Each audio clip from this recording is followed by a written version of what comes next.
to be like mean or bullying, though. I'm not making an excuse. Yeah, like, of course. That's what I'm saying. Yeah. Yeah, I feel bad about some of the shit I said. But like, people tell me now, I was like, hey, did I used to be a bully before? Like, I ask my classmates now when they come back. I'm like, yeah, you were a little bit of an asshole. Yeah. Shit you said, you know. And that's the thing, you know. You don't know, like, this things makes you question yourself. Did they like you because they liked you, or they had to like you? Yeah.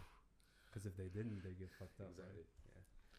Starting up with the deep conversations here on Bedouin Banter, guys. Oh, we're back. We've been running for like 3 minutes right now. Really? Yeah. Oh my god, no. You pulled a fast one on us, you motherfucker. I did. Oh, it was a beautiful intro at it because you guys were getting close.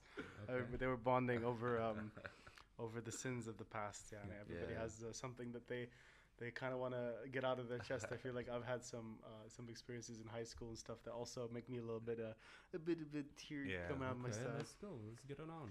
Yeah, we can. What have you? Have you been bullied or did you? Oh hell yeah. Okay. Hell yeah, but not in school. And I feel like it's with a lot of Arabs, especially if you're a bigger family. Like those series are like 50 of us. So the bullying can happen internally. So it's more like a prison thing. Like I get to bully him. Yeah. But you guys don't get to. Bully. Yeah. Which was weird because I didn't know what was worse. It's like the saying in Arabic: me and my brother against my cousin, and me and my cousin on the stranger. Exactly. That's exactly it. There's a tier system to it. Yeah. So that a lot of the bullying I had was sometimes from cousins. From close people to the family, but nothing to the point that was. I never experienced it in high school. No. What was weird for me was when I came to Bahrain school. Okay. Because from Saudi, like the bullying is very straightforward. It's like government schools here. Yeah. It's like either they're gonna hit you, they're gonna penetrate you. You're gonna fucking tap your ball side. Yeah. But the one in the American school, it was like psychological. Do you know what I mean? How's that? Like it's cliques. People don't talk to each other. People like will talk about you. People will say this, and it's like all this like smart, sneaky shit. Yeah. And I was unprepared. I was like, beat me, like. I want the physical pain. Yes, just hit me. Dude. Hit me. I did. You train up yourself. Screwing you mentally, huh? Yeah. That's crazy. I didn't like. I was dumb. That's the thing. Okay. It didn't work on me. What? Then because. I realize I'm a guest in your fucking podcast. Sorry. It's like, see, Matruk's gone, bro. It can easily happen to you. I'm just saying. We killed him, by the way. Yeah, just mentioning what happened to Matruk? Like, I don't understand. I'll mention it to everybody in the podcast because you guys that are watching right now probably haven't checked the chat. But basically, Matruk can't make it. His family. I don't know if I'm allowed to say this, but his family is scared of Corona. They don't want him to go out anywhere. Yeah. Oh, sweet. This is whilst How old is he? He's 22, 21? Yeah. Man, that is safe, you know. It's safe. It's safe. It's safe. Being safe, you know, the whole thing, the outbreak. Do your part, right? Yeah, definitely. You have to. Did you volunteer? For what? For the coronavirus. There's a volunteer thing? Yeah. I asked a doctor friend of mine if they needed any help in Silmania. He told me he'd get back to me. He was like, basically, just don't get sick. That was the advice he gave me. Sweet. But I didn't. That's what I volunteer. Just don't get sick. Don't get sick. Don't fucking make my life miserable. There's a website, volunteer.government.bh, and basically you put your name, you put your occupation, what kind of fields you can volunteer in. There's a couple of like options, and there are others. Education-wise. Call of emergency, who do you contact, and then you just volunteer.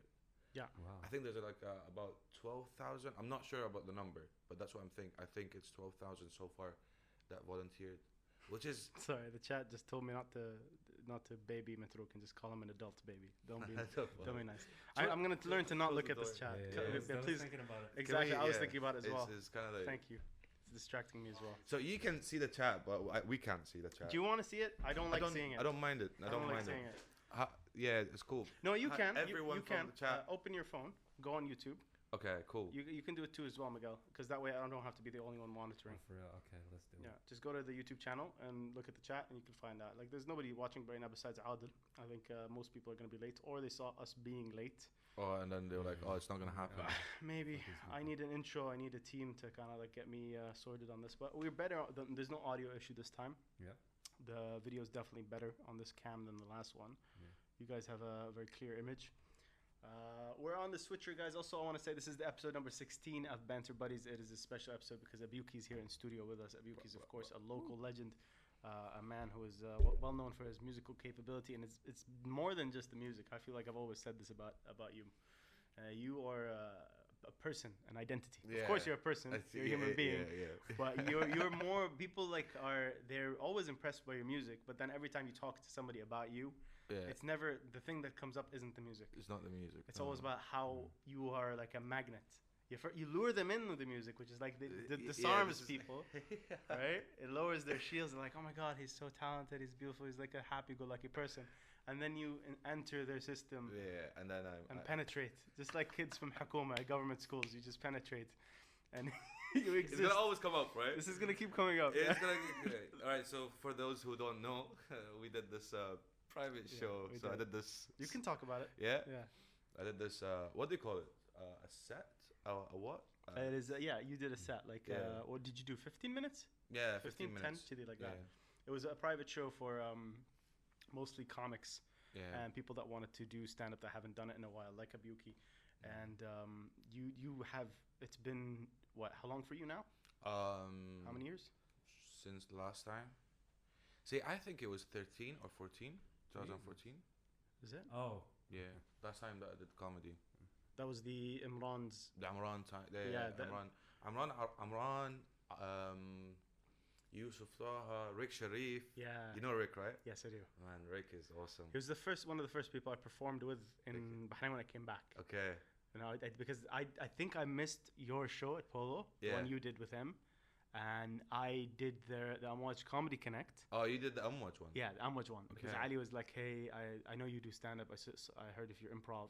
So you've never done it in Bahrain, I think. And he was like, you want to try? We just need an opener, somebody to like warm up the crowd. Yeah. And I think the year before that, they got a magician. They didn't enjoy it. They're like, we don't want to. True. Yeah, I remember this one. That wasn't like an Amwaj, right? Yeah. I remember this. I was there.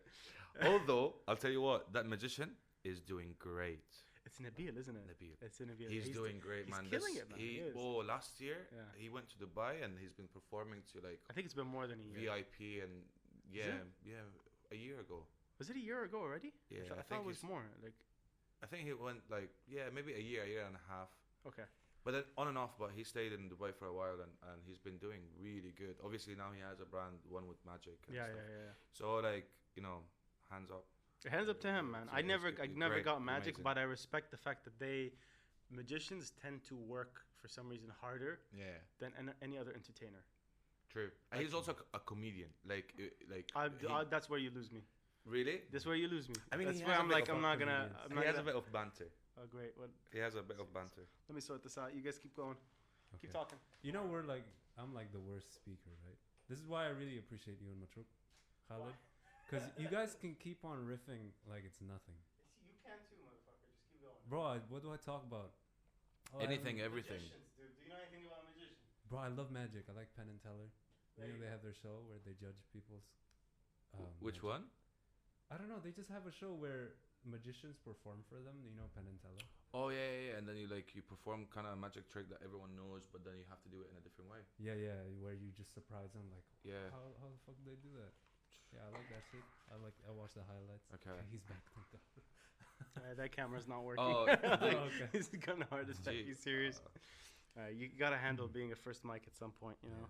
But this is my practice. Yeah, this camera's not gonna work. I thought the Ninja Blade would be able to hack its 20 minutes on the DSLR because I had to give the camcorder back, and it's gonna be cutting off. I feel like every 20 minutes or so, depending on what the camcorder does. So what was I saying? Yeah, magicians tend to work. I feel harder the most. But what do you mean by he's being a comic? He's not a comic. He's not a funny guy. Don't even go there. Really? Yeah, I'll say it. I know Nabil well. I know him well, and I've given him shit before. He is funny. He has his own banter kind of thing. He does, but sense of humor. It is, but it doesn't come off. It's a bit dry. It doesn't come off as him joking. It comes off as him like. It comes off as him like like I laugh because I know what he's doing. Yeah. Do you know what I mean? Same. And then I see the audience and they're like, "What do you want from me? Do the magic." Very awkward. Yeah. True. But as a magician, man, he's so good. He's so good. He's so good. Like he was underrated in Bahrain, honestly, and I love the fact that he actually is in Dubai because he deserves to be somewhere where he's recognized for his skill. This is the man that would take any gig he would appreciate the gig that he gets. He would work hard at it. He would build relationships. He would network. He present himself well, and he was driven. Yeah, which is not a lot. You can't say that for a lot of people in Bahrain. True. A lot of people get lazy, and that's what's scary for me about being in Bahrain. Bahrain has that. It's I don't know, what do you call it? What did I call it? Like not just laziness. It's complacency. Island fever. Is that an island fever thing? Yeah. You know, you get what you reach to. You want to reach to the goal that you want to reach to, and then you just like kind of like, there's no more like horizon to advance. But do you feel like that happens because we don't have a horizon to advance to? Because everybody would say, "Oh, but the natural progression is to go to Dubai." Yeah, our horizon is Saudi. Yeah. No. Do you know what? I believe that Bahrain has so much potential, even more than Dubai and Saudi. Yeah. I mean, Saudi has a lot of potential and money. Yeah. But yeah, like. But even we can get there. Even if you talk to Saudis, right? Saudis, even when they have the money, they don't mind going to Dubai. They don't mind going to Lebanon to make something happen. Do you know what I mean? That's true. I feel like Egyptians are the same way in a lot of ways. They leave Egypt even though they don't need to. Yeah, but they leave it to just find out different opportunities and stuff. Exactly. So I've always felt like with Bahrain, we have no shortage of people that are talented, people that are driven, but then they might get a position. And this is what scares me about being on the radio, man. Yeah. I'm scared that because I got a nice position, people compliment, and I'm the only reason I feel like I push myself is because I hate myself. Like I self-massacrate. I'm like, I'm not good enough. I'm not good enough. This is terrible. This is shit. I think as an entertainer, you should always criticize yourself, right? Yeah. Or like. To some point. Wait, can we just say, "Oh, you laugh at that"? I thought you were gonna say, as an entertainer, you should always hate yourself. No, criticize yourself, but like, who's your like biggest competition is yourself. Yeah. Right. Yeah. You always need to be better than the other gigs that you did and whatnot. Yeah. I'll tell you what. When music happened in Bahrain, like the whole I will get local artists to play in this venue and whatnot. That was like 2008, 2009. Although 2004, 2003, and the 90s, we had a couple of bands like say Liquid. Yeah. They actually came from a venue called Liquid. Yes, I remember. They used to play there. Yeah. Right. This was the place to be back in high school. Yeah. True.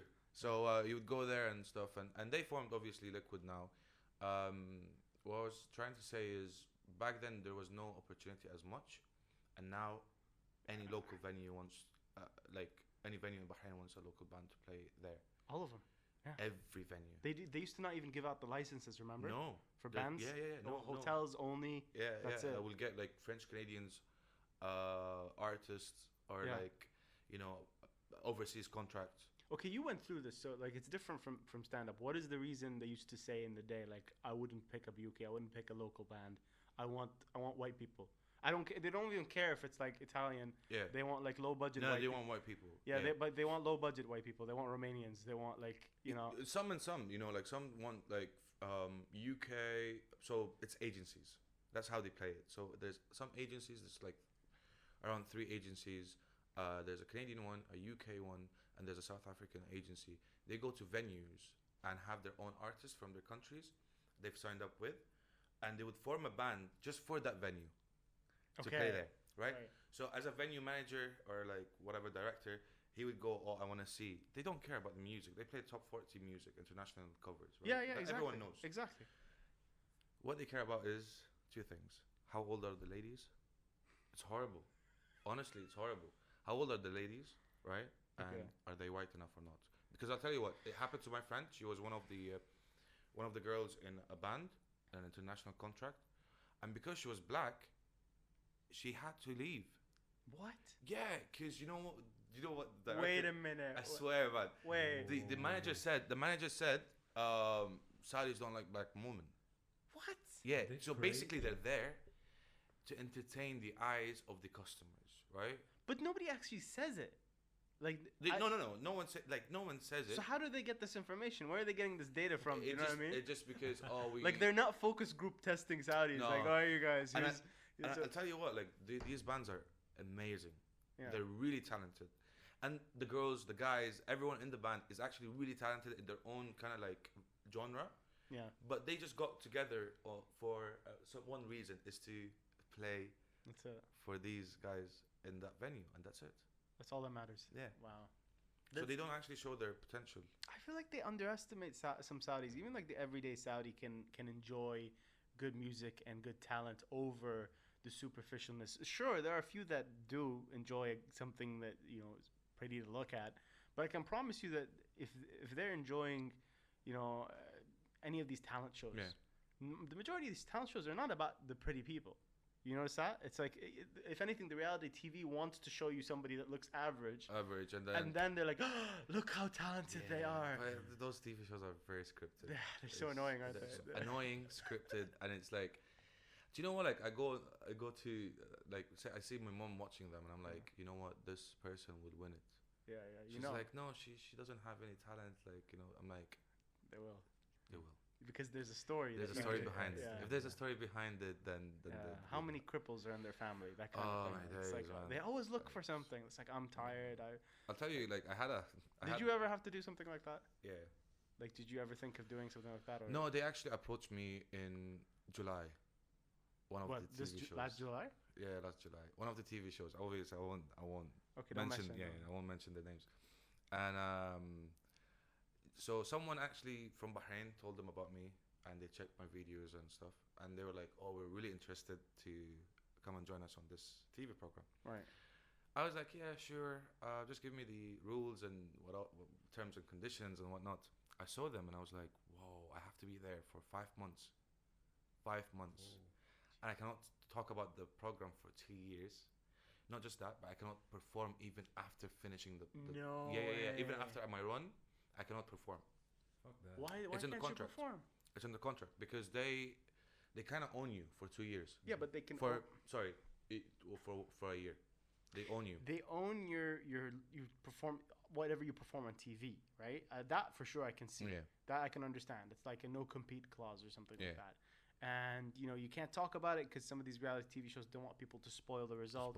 So it's like that Love Is Blind thing on Netflix. They didn't let them talk about it till a year after shooting. Love Is Blind is... Yeah, dude, that shit, I got me hooked. I watched it. I watched it. I couldn't help it. Is this some K-drama shit? This is like a Netflix thing, right? So couples, they don't see each other because Love Is Blind, right? Yeah. Okay. And they're like behind these booths, and they have to go into these booths, and they'll see each... So the girls are separated from the guys. Yeah, the guys are in different, flat, I would say, and then they're in the opposite flat. It's basically one flat or like one huge flat, okay, and like it's separated just boys and girls, and then they all have to like do this thing where they just go and talk to each other in front of a wall, like made out. I don't even know what that thing is made of. It's weird. It's like it's like I don't know if it's plastic or silicone or something. It's just like this weird colorful thing. You don't see reality TV. This is reality TV. So you date without getting to see the other person. Yeah. How do you choose which one has the best titties? That's the point, right? You don't. Love Is Blind. That's why Love Is Blind. But you can ask stuff. Obviously, you're having a conversation, and there we go. It's something dropped again. Don't worry, keep going. Is it if we push? I don't know. But yeah, Love Is. I watched it. It was like random, man. Give me your phone if you want. Do you have a smart cam? Smartphone. Yeah, it's on like 35%. Alright, you got more? Yeah, I've got about 88. Yeah. I'll try to solve it. We'll get as much time as we can off of 2 cameras. Do you want? What do you want? Just get an app called Sling Capture. Slim Capture. Sling. Sling. Just give me your Play Store and I'll go through it. You're gonna go through my. I don't want to go through your phone. Don't worry. No, I don't have anything to hide. Studio, yeah. Just want something that has something to hide. Like I don't have anything to hide. No, I don't. Confirm the slide. I say I don't, and then I scratch my nose, and then I look at the camera. Very suspicious. Do you? People always tell me they're like suspicious and me at how fast I hand off my phone to other people. They're like, really, you just trust other people? Yeah, I don't trust people, man. How do I? For real, you trusted him right there. Yeah, but that's cool, you know. I know those for a while, so. How do I confirm this thing? It keeps saying slide something. It's no, double click on this. Yeah, double click. That's a weird way of face. Oh, it has to recognize your face. Done. Install. Okay. Yeah. Wow, that's creepy, bro. I put it back and it says face not recognized. Just install. Oh wait. We're good. Wait, not yet. Okay, cool. I think so. This is amazing. Sorry. It's alright. This is my bad. I should not have relied on a backup cam. I should have had the camcorder was supposed to come in today, and then obviously Corona messes up with everything. So wait, aren't they like watching us right now? Yeah, they are. They are. It's live. There's about 3 people. Alright, so I'm gonna say hi to everyone that is watching. Oh yeah, baby. Somebody called Shadi. Did you link it to somebody called Shadi? I linked what the Shadi Studio. Shadi. Yeah. I linked. Yeah, because apparently they couldn't link it through the link On Instagram? on your Instagram. It doesn't work? No, so I gave it to some other people. That would explain a lot. Oh. Check the link Maybe, let me on Linktree, because I clicked it the other day. It works. No, it's not working. It's giving them a different page. This is amazing podcast. It's not giving them the YouTube? No. What is it giving them? No idea. Just like a random. I saw a random picture. What the hell? Are you going through my DMs? No. I Just want kidding, to, man. but I can't. I'm trying to open up the your Wi-Fi. Do it, pussy. Okay. So. What's your Instagram, bro? It's the Kdossy, KDOSSY. Well, it has to connect to the Wi-Fi. What? It has to connect to the Wi-Fi. Yeah, it'll be called Sling Studio. You can see the. Done. You found it? Yeah. All right, cool. That's it. All we have to do is go back to the app now. No, just put the Oh. password. All right, that explains why people are not watching.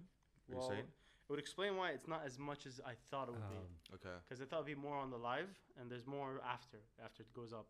I thought maybe it was normal, but Where do you want the YouTube link to go? Because right now it's going to episode 13 really, on YouTube. that's stupid. Yeah. It should be going to the main page. Okay. But he's saying it's not going at all. Yeah, some people are not getting it. Wow. I wish people would tell me stuff doesn't work. Thank you for letting me know, Abyooki. That's cool. Can I go back to that app? I don't know how to work iPhone, so I can't even look at your stuff if I wanted to. All right. Would you like to access the camera? Yeah. Just the app itself. Yeah, it's connected. Oh wow. Yeah, you see the app? It's mad. Yeah, right? That is mad. That is live Streaming right now? That's Are you live. serious? That's live. Yeah. Whoa. Isn't that crazy? Isn't that crazy? That is amazing.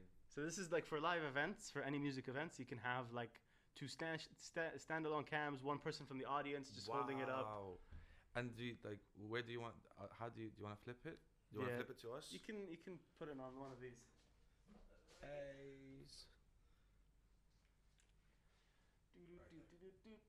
we go. Saying bye to Abyooki. But that's a front camera, There's yeah. the front. Let me flip If it. you want, you flip, yeah. How do I flip it? There's the flip, Oh, yeah. There we go. Yeah, cool. Jeez, Grandpa. Right, guys, if you're listening, if you're watching, give us some questions. Yeah. We're gonna answer it. It doesn't have to be music related or anything related. No, it Just does not. random stuff. When he gets back on the mic, I have a question for you. For me. Yeah. All right, cool. All right. We got 3 cams hooked up, and one is always gonna fail, so we're good. All right, is everything Nice. good? Are you good? All right, so let's get back into talking about flat Earth. What? About what? About what? Feather? Flat Earth. Flat- He wants to talk about before flat Earth. before the podcast, Abyooki said 30-40% of him believes that. Can I say this? Yeah, you can. Okay. You can. Believes that the Earth might be flat. Yeah. Can we go deep on that? Sure. Where'd that come from? It actually came from one friend who tried to convince me that the Earth is flat. He's like 100% convinced the Earth is flat. Some of the stuff that he says is logical. Like I'm a person who believes in logic. Okay. So if it's logical, it is to me. That's it's fair like enough. that's fair enough, right? That's the work of a scientist, yes. So he gives me this all that YouTube links and like I don't know, random stuff like a pilot saying the time that it takes from New Zealand to Latin America is actually less than usual. Okay. Do you know how like far it is? Right, Latin America, New Zealand. Right, but it's like, no, actually, it's longer. Okay. Because if the Earth was round, it would be like less because you would just go from top and just random stuff, right? Okay. Yeah, but like I do believe like 20% maybe now. Okay, it's getting lower. Since there is an audience, it gets low. Right. Okay, I see how this. Once there's a camera, the percentage keeps going down. Yeah, but that's a fair enough okay, thing. so question. He was saying to me, this distance between China and the States, flying from China to the States, is longer than is usual. But if it's round, then it should be less distance, right? Well, it depends, because I think there are other factors involved, right? Like if you have, like, one of the things that makes your distance shorter is if you go higher. Yeah. Right? So the higher you fly, the shorter the distance. Okay, so that's why like the high altitude, like really like spy shit level stuff. Yeah. Do you know what? I don't want to talk about this. It's so stupid. It is stupid. It is stupid. But there's a reason why this has existed for a very long time. It's the reason people believe it is because people are skeptical of science, because there's a lot of bullshit out there. And I'm not talking about YouTube videos. I'm talking about like actual people in governments and CNN. They will lie. They will lie like 10% about something, right? So they might lie about, there's nothing. Like, for example, take the coronavirus, okay? Yeah. There is a level of worrying about it that is rational. Like, you should be worried about it like this much. And people will blow it out of proportion and worry about it to the point that they think it's The Walking Dead, right? Yeah. But they want you to worry about it to a point where it's like, oh, okay, be precautious, stay at home, sanitize, don't spread it, don't do this, take it seriously, but don't think it's an apocalypse, because we don't want to overload hospitals. But they can't say that because it's too complicated, so they have to simplify it. Yeah. And then what happens? Somebody in the media who needs to make money, because they see the ratings go up, they start to scare people 10% more. Yeah. They're like, no, like, look how many people have not died on this and this and this. Yeah, that's like Egyptian TV. Right? Big time. It's just the way it works. If you want to sell something, if you feel like, okay, you can lie 10% more, 20% more, it'll get you this much return, right? So what happens is the media does it. Then 6 months down the line, it turns out they were full of shit. Everything's fine. Yeah. What happens? One guy goes, fuck them. Yeah. They lied. Look, they lied. I caught them in the line. They don't want to admit it, Yeah. And then that guy goes down a spiral hole. And he starts not believing anything. And he's like, I'm not going to believe in CNN. I'm not going to believe in this. That's how it works. That's how it works. Yeah, like, I mean, this guy, like, I'm telling you about this guy who did the whole, like, trying to convince me with the flat earth. It's the way he says it, is also the way he says it. It's very logical. Yeah. It's very, very logical. Yes, it's not flat as, like, flat. Yeah. But there's some dimensions and whatnot, and to be fair, I don't care if it's round or flat. To be fair, absolutely, it would never like gain me anything like in any sort of way. So if it's flat, triangle, or whatever shape it is, I get that. I get that, and that's why I don't judge you for it or him. Actually. Yeah. Because it's very important for science to challenge even like well-established facts. Yeah. Right. So the Earth is spherical. Everybody knows that. It's good to challenge that. Yeah. But if the challenge returns something, it gives you an answer. If you ask a question and it gives you an answer, you can't then say, "Oh, that's not the answer I was looking for." Yeah, exactly. Right. So there was this guy who was trying to figure out, like, he's a flat earther, and he's like, he wants to find out if it's true. So the minute we say, get that sucker closer to your face. The minute we say flat earther, we laugh. Right? Right, it's kind of funny, right? It's like kind of thing, Yeah. But like, I'm not judging them as a person. Camera. It's funny as hell. I know. Just let it die. Let it die. I'm gonna switch to the other ones. This guy was like, okay, I don't trust the government. I don't trust the scientists. I'm gonna go find out for myself if it's flat. So he built himself a rocket. No way. Like a homemade rocket, and he actually died using it. What the hell? Oh, that's crazy, man. Is that the problem? No, it's not the problem. It's just that. I'm just gonna kill the feed altogether on that one. Okay. Because I thought the Ninja Blade would be able to hack the DSLR, and get it to Basically, get it to keep, because the Ninja Blade, what it does is it stops that 20-minute block that most DSLRs have. Do you know the ones I'm talking about? No. Like if you have a DSLR camera, it will basically cut off after 20 minutes because legally they can't sell it as like a video camera. Oh. It has a video camera feature, but they can't. So that's why a camcorder can like. That's why we keep saying we cannot trust anyone now. Yeah, that's crazy. Yeah. I see what y'all mean. Yeah. They want you to buy the one, you know. Exactly. So what I've done is I tried to hack it, and the hack failed with everything else. So it's fine. We're gonna use his phone. At least it'll shorten the interview, but we'll know how long we go for. Yeah. So yeah, what were we saying? What were we saying? Some guy who died in a rocket. Yeah, flat earther. Rocket. I don't know. I He just died. wanted to ask, am I allowed to laugh at that? I was gonna laugh at it, man, the day of. But to be fair, man, he did what he's supposed to do for science. You have to challenge yourself. You have to challenge yourself, even with facts that you already know. Yeah. Dude, I would laugh at it. I'm sorry. I did when I read the news article. I felt like it was sad, but I would. Don't look at me like that, Abyooki. I mean, it's horrible. It is horrible. It is a terrible thing. It's terrible. But that is a fact. Like if you have to deal. Let me just cut off this other thing as well. I feel like I'm the one who's fucked up now. No, I think the most fucked up person that I know is a guy in Egypt, in our like the neighborhood behind us, a neighborhood like next to our neighborhood, and his name is Saber, right? Saber, the cat. That's his name. Saber the cat. Yeah, and basically this guy, we don't have cats in our neighborhood because of this guy. What? Yeah, you know what he does? He goes, he sees the cat, he grabs it, takes out his junks, and does the fahisha on him. What? On the cat, yeah. Why? Just because he's crazy? I think he's sick. So he's crazy. Yeah, like he's not a crazy person. Like probably just sexually sick. Okay, yeah, there are people. So he's a crazy person. But like he talks to you. He functions all right. Like he functions all right. He can talk to you and and you know, but like he does stuff to cats. That's what he is into. So that's Saber the cat. That's the most fucked up person. But does he have a preference for like specific things, or is it just like? I don't know him very well, so I try. Why are you laughing? I try and avoid him. If someone can do something to a cat, then he can do anything to anyone. He's fearless. You don't know that. You're accusing him of more than he's actually. Fearless. Yeah. You're not a cat, bro. I just hope that he doesn't see this. I don't think he will see this. I doubt it. I doubt it. I doubt it very much. We have 5 viewers, bro. Don't worry about We do. I'm really disappointed about that Instagram thing. That's like, it really screws this up for us, but I'll figure it out. They should be able to make their way to the stream. If Because it links to the channel Well, yeah, it does, but still, But it people, needs to be fixed. Right? when something is not easy to access, people will not access it. Yeah. Because we're like ADHD. Everyone's ADHD now. Right? It, like, don't make it too difficult for me.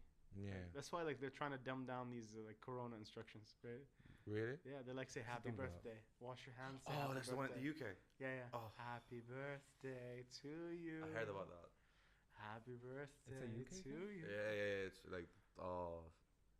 Do you not know That's that? mad. No. The correct time to wash your hands. Yeah. Yeah. I heard about You have to that. sing happy birthday, and that'll make it happen.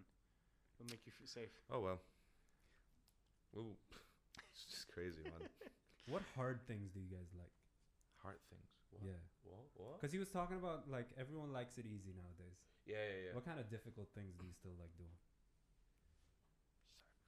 What? What? That's What did you difficult say? for you, bro. I It's like- imagine. No, I like the way. Like I don't like the easy way. Oh, okay. Okay, so Change of subject. What were we can I talking ask about? you something? What were we talking Can I about? ask you something? This is good. You brought up something up because I want to ask about Abyooki's sex life. I didn't want it to be a harsh transition from sex with cats to that, but okay. If Still fucks pussy. So. if you're a musician in Bahrain, Oh gosh. see that's the reaction I was hoping for. Yeah. Okay? What is happening? What is happening? What is happening there? Why is it? It's like there's the two sides of it. There's like the family friendly shows. Do you know what I mean? But I've been in some of the events. Yeah. So we do everything. I've seen the women. Yeah. I've seen the harassment that tries to jump the line Yeah. to get to you. Yeah. to get to some other performers. Some of them got through, if you remember, at the last show. I wasn't gonna mention her name, but you know who it is. People that just jumped through the line. Man, it's crazy. I actually don't. So what's the question?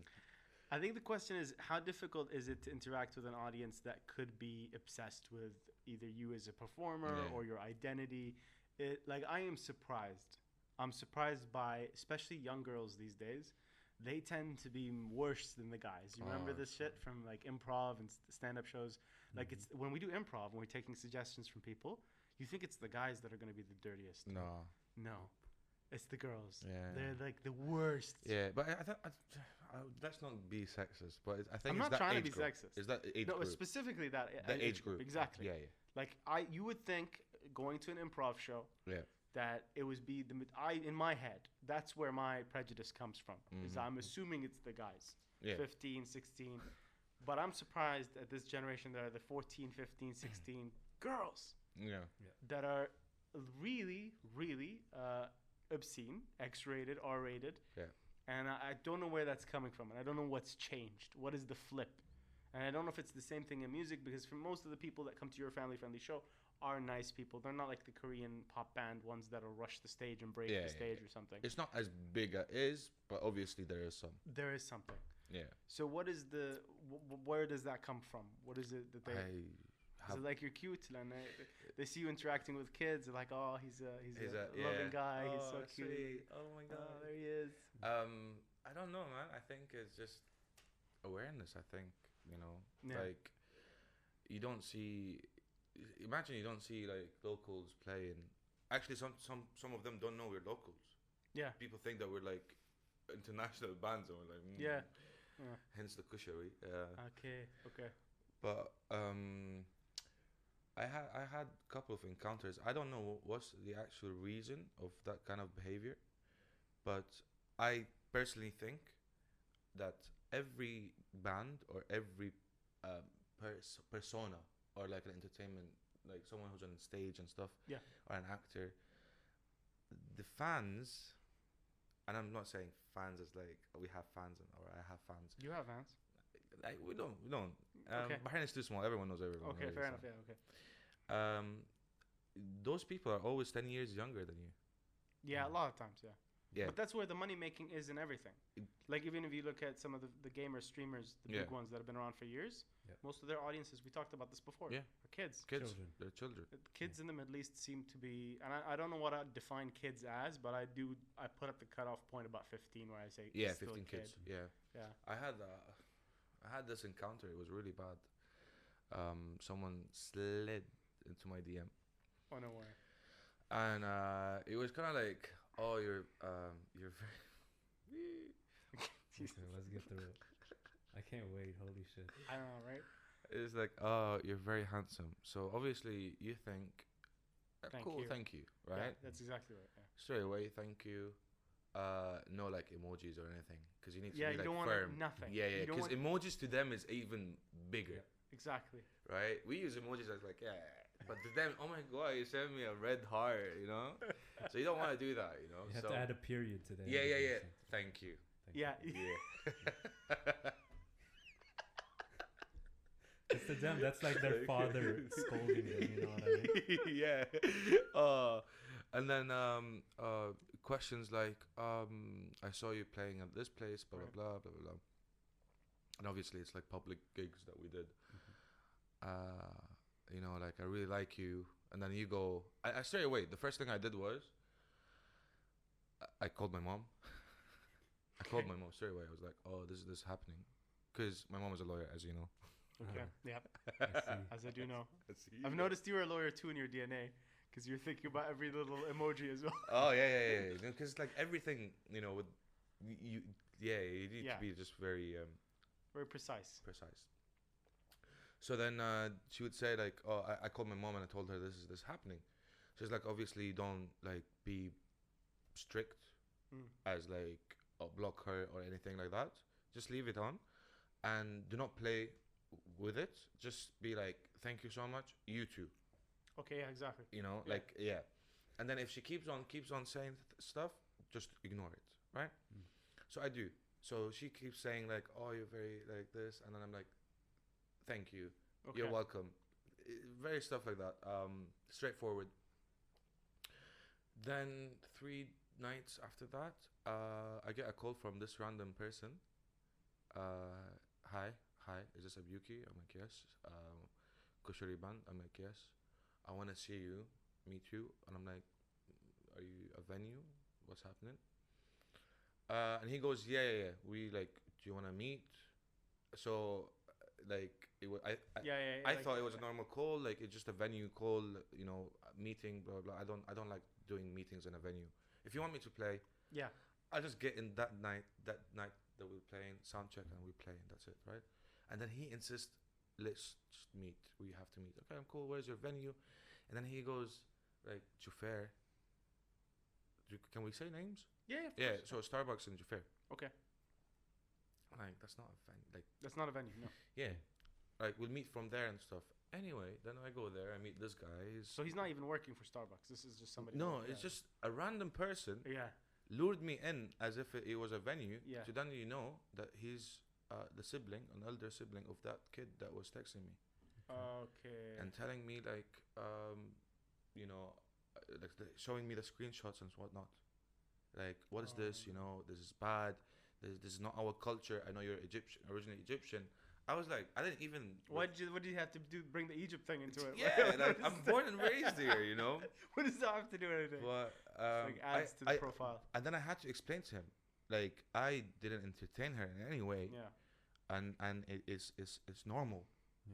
Yeah. It is normal. It is. In that age, it is normal. They get infatuated. Yeah. If you see someone from, and I literally told him, if she was texting someone from like LA, Hollywood, or like actor or a singer like big Justin Bieber or something, would you be that angry? Or is it because I'm Arab and you just compared yourself to Bieber? So what you did, Abyooki? No, a lot of people say he's the Arab Bieber. Yeah, right, he is the Arab Bieber in other ways. The cooler ethnic Bieber. Do you know what I mean? Right. So this girl was underage. Is that what you're saying? Yeah, she was like 14. Jesus. And then I said to him, because that's why I said Bieber. Yeah. Okay. Fair enough. Yeah. So I was like, if it was Justin Bieber, would you be that angry, or are you angry because I'm Arab and I live in Bahrain? Yeah. I put kind of like logic and sense into his mind. Okay. Yeah. And he got it. So he wasn't from Bahrain. No, he was from Bahrain. Oh, he was from Bahrain. He was from Bahrain. Okay. Yeah. Okay. No, fair enough. Do you see why I say when you made the it's logic very cultural? Yeah. Because they want to. They're scared. They want to assume that. But that's the thing. They don't realize. I think that at that age, it's not even just girls. There's a lot of people that get infatuated in general. Like, I know guys that when I was doing the esports thing, they want to be loyal. Like they're young, they're 13. They look up to somebody. Yeah. Like you're my idol. I want to do what you're doing. I want to live your life. If I know what tea you're drinking, I want to drink that tea. That kind of stuff. Do you That's know why what I mean? I'll never be an influencer. Yeah. That's why I'll never be a YouTuber or an influencer. You are now. That's the problem. What? You're on YouTube right now. I am. I'm not a YouTuber. I see my friends who are YouTubers and like influencers, and I see what they do and the things that they go through. And when I say suffering, it's not a joke. No, it's not. No. It's not. They go through a lot of shit. What is the biggest like fear for them in the Middle East? Like what? Like I noticed there's in the internet as a whole, there's like an obscene level of hate, right? Like people just like to hate in comments and stuff. But there's a level of like hating on people, on influencers in the Middle East that I can't even understand. Like, wait, like just an example, Khalid Janahi. Remember he did that song, what was it, Layth al-Abyad or something? He was singing a song. Remember, it was funny. It was, and the hate he was getting in the chat. Man. I was like, wait. Like either you find it not funny and or don't funny, watch it, or just don't watch it. Watch it. But why are you taking it so personally, as if this is a shame? Like, yeah. Like he should be out there talking about like. Man, I think everyone just like to represent themselves as they're the representative of this country or this culture. Isn't that the weird thing? It's weird. It's why can't Khalid sing whatever he wants to? What does it affect us, and where's this mentality coming? Like imagine this, Miguel, right? Like the Philippines. You're talking about how many different languages? Almost like hundreds, right? Yeah. Crazy amounts, like right? Yeah. And different islands, different parts, different cultures. Same thing in the Middle East. You have so many different kinds of Arabs. Yeah. And within those Arabs, there's different dialects and slangs. So many. Yeah. And yet we want to pretend like one idea can represent everybody. Everyone. Oh, I see. Isn't that an insane It's like standard? a tribal kind of thing. I guess it's a control thing, right? it's a control of culture, Yeah. traditions. It's a weird thing, and I wouldn't expect it from an influencer. Like, why would I care about what he does? Yeah, I don't. But it's just so much to Unpack. handle from audience kind of, because they would like you to be that. I see. That's my perspective, right? If you're catering to this kind of audience, they want you to be that conservative guy. Okay, yeah. Who admires the culture and traditions. The minute you go like over that, and you're not anymore, you're gonna be bashed with comments, negative comments, and like, I'm a guy that has a tattoo. Yeah. And I'm thinking of having a sleeve. I want to have that sleeve. Do you know what I mean? Yeah, I want to have a sleeve tattoo. I'm not gonna cater for a conservative audience. Yeah. So Is that haram? Is that having a tattoo? It's frowned on. People will call it haram, but like nowhere on the spectrum is it like, it's very a small percentage that will say, yeah, it's cool. Yeah. You know? And that was like a trend back in maybe the 70s or something, where Yeah. people were like okay with it, but the majority are not. Yeah, and Majority would just like look at you, there's something wrong with you. yeah, you're not from this culture. You're an outsider. Yeah, Which I've lived my whole life as an outsider. So technically, it's fine, right? it's fine to me. I'm over it now. You know, I'm an outsider in Egypt. I'm an outsider in Bahrain. I'm an outsider in my family. This is what it stresses me out in the Middle East. It used to stress me out so much, and especially in the Gulf. Like, why are we so, like, we're so obsessed over wanting to represent a specific thing? Yeah. Why? Like, you are adding so much stress to yourself. You're not a politician. Yeah. You're not a lawyer. You're not, like, if you're like celebrity level, as in you're somebody that affects millions of people, you can even convince me there that yes, you should live your life very careful about what you say or what you don't say, and what you care about, what you don't care about. Yeah. But if you're the everyday person, we care about what the everyday person with just a little bit of a footprint, what they are, what they say, how they behave, how they live, how they act. And I'm like, well, doesn't that create a level of control and anxiety in your life anyway? Like that, for just to be thinking about it all the time. Who knows me? What did I do? Where did I go out to? Yeah. And that was the thing that really surprised me when I first came to Bahrain, is that people cared about that stuff. Like in Oman, in Saudi, there's a lot of people that don't care. They're like, listen, I will not look at you. Island you don't fever. look at me. Yeah. Island fever. Island fever. Is it? That's the. Yeah. They love it. They love to know everything, what's happening there, especially in communities. Yes. Yeah. They want to know. It's the gossip. That's why those soap operas are so popular here, huh? Oh, The Korean ones. Oh, big time. They're so freaking popular, man. Like, Do you get any hate? do I get hate? Yeah. Oh, I get always. What all the kind of time. hate do you get? What kind? Why aren't you singing enough Arabic songs? Is that one of them? No, I get that I'm a crowd whore. A crowd whore. Yeah, I'm a crowd whore. I get that from musicians. What's a in crowd Bahrain. whore? A crowd whore who caters for a crowd, what they want. So like, if a crowd wants a song, I will play it, and that's what a crowd whore is. I'll play songs or sing songs that are very commercial, and like. And they're what? They're artists. And they're very.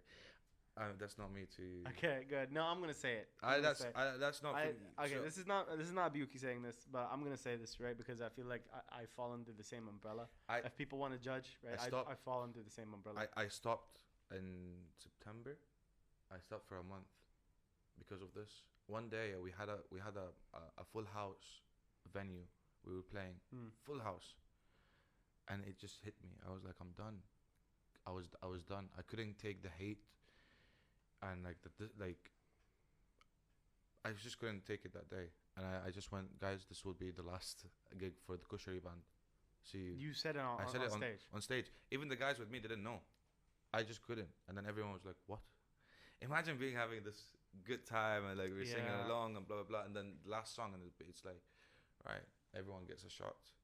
Yeah. This is our last because I couldn't, like, what I heard is Abyooki is ruining the musical underground scene in Bahrain. Ruining it. Yeah. What the By fuck? what? By enjoying yourself. Man, some people think they're very superior because they're handling the underground scene in Bahrain, that their opinions and their perspective into music is superior. That's how it should be. Whereas music is it's a wide spectrum, what genres, and like I don't say I'm a musician. Yeah. I always say I'm an entertainer. Do you know? Yeah, go ahead. Sorry, I don't want Right. to. So I would entertain people whatever way. Yeah. You know, like it's cool. I do a bit of comedy. I do a bit of music. Yeah. You know, I interact with people, and that's who I am, and that's what I want to do. I enjoy seeing people enjoying my show. That's it. That's it. That's it. Do you not think some of them are just jealous? Like, because if we're gonna go like if even if they don't like the jealousy angle, if we're just going to the logic, and I'm gonna speak to something that I experienced, and I want you to add something because you're also like musically inclined in a lot of ways. Sure. So I'm not gonna speak about the music. Yeah. But I'll speak about something I understand. So there's a lot of things in geek culture and nerd culture. Back when you were going through this time period, there's nobody watching Star Wars, nobody watching geeky shit. You're isolated. You don't have a lot of communities, and then the internet pops up, and you find other people that are like yourself. And you get so excited, you get so like hyped up about the fact that you're gonna be talking to other people that are these like kind of like audiophiles. Yeah. Oh, I want to talk to you about the sound of silence. And just talk about that for hours. How they recorded silence. You know. Yeah. Okay, that's your niche, but then they get disappointed because that also opens up music or nerdy culture, geek video game culture. Opens it up to everybody. It's accessible to everybody now, but not everybody's gonna be that deep about it. Now. That can be frustrating if you felt like for years you were the one that stuck in there and you were in the trenches. You learned music. You were freaking playing your guitar before there was a YouTube. Before was this. Yeah. And then you see somebody that goes out there, does this. Yeah, different. And they're successful. Yeah. Yeah. Do you know what I mean? Yeah. That can aggravate some people. Yeah. In my head, I'm like, that could have been me. I could have easily been annoyed. But for years, I was so dying to just meet people that would sit down and play Dungeons and Dragons or would enjoy Star Wars without laughing at me for enjoying it. Yeah. Why would I not want more people involved in this? Why would I not want more people to kind of like support this industry, bring it up a level, open it up to everybody? Yes, some things will go down in quality. Some things will be generic. Some things will be mainstream, will be dumbed down from the majority of people. How does that take away from my niche perfection? Does that make sense? Yeah. Like, it doesn't, like, you can do both. Yeah, that's a question I ask myself every night. And it drives you crazy. It drives me crazy. I do understand that. So I do understand some factors of what they were saying about this line, like I'm ruining this whole like musical scene in Bahrain. Since we started last year, we've been busy. Yeah. Every Thursday and Friday, people come to me and say, "We don't see you around much, but we see your posts. We see someone posting about you. I see your stories everywhere. I see your this, which is amazing. It's not like it scratches my ego a bit, but no, no. Serious note, like it's nice to be that have recognition in a way. People enjoy it, and I enjoy it. Right? If they do, I enjoy it. What's happening? My camera just decided to flip upside down all of a sudden. Oh, okay. Keep going. And you enjoy it. Yeah, I enjoy it. I enjoy that people are enjoying it too. But I think it's out actually. Out of battery. Is it? Yeah. It's been charging. Right. Fuck sakes. Is it out of battery? Yeah, it is. But it was supposed to be charging this whole time. Ooh. No way to be out. How many people are watching? 5. 5 people. Yeah, thank you very much. It's gonna. Thank you so much for all 5 people. We're gonna get around 50 people maybe around in the full recording. So here's what I'm gonna do. What's happened? Oh, you're gonna join us? Yeah. Hey, okay. Sweet. The show must go on. The show must go on. Bro, is that coffee cup full?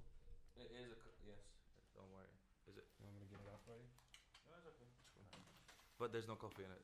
Oh, okay. I mean, there was coffee in it. I don't give a fuck how this system wants to fight back on me. Every day, every week, I'm gonna figure out how to make it work, and I'm gonna keep trying, no matter what. I told you, bro. The ghetto feeling is endearing. It's nice, right? It is. You know what I mean? Yeah. Scooching. There's no rules. No rules. No rules. I like this shit. There you go. Yeah. Hey. There we go. Sweet. All right. Cool. Look cozy. Should I scooch in? You scooching as well. I'm gonna get the camera framed in nicely. What's up?